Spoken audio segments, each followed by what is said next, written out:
তোমরা মেয়েরা বলো না যে সব মেয়েরা এক না, যখন রিলেশন শুরু হয় তখন এইভাবে বলো না, তারপরে পরিস্থিতি বুঝে ঠিকই তো চলে যাও।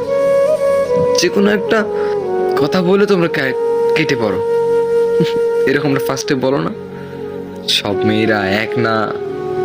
হায়, কিছু কিছু মেয়েদেরকে আমি একটা কথা বলতে চাই, যদি কোনো মধ্যবিত্ত আমার মতো, যদি কোনো মধ্যবিত্ত তোমাকে প্রপোজ করে, বা যদি কোনো মধ্যবিত্তকে তুমি পছন্দ করো, তাহলে প্লিজ তার সঙ্গে রিলেশন করো না।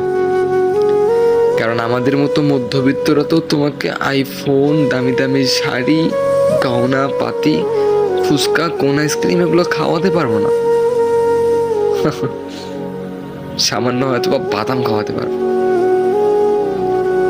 আমাদের মধ্যবিত্তদের ভিতরে হাজারো কষ্ট লুকিয়ে আছে, তারপরেও যেমন রেখেছে আল্লাহ শুক্রিয়া, এর মাঝে আবার তোমরা ঢুকে বাকি জীবনটা নষ্ট করে দিও না।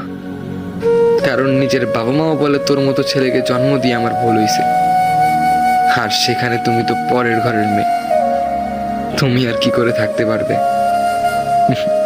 তাই বলছি, মধ্যবিত্ত ছেলেদের দ্বারা প্রেম ভালোবাসা এসব পসিবল না। তোমরা প্লিজ দয়া করে ভুলে যাও,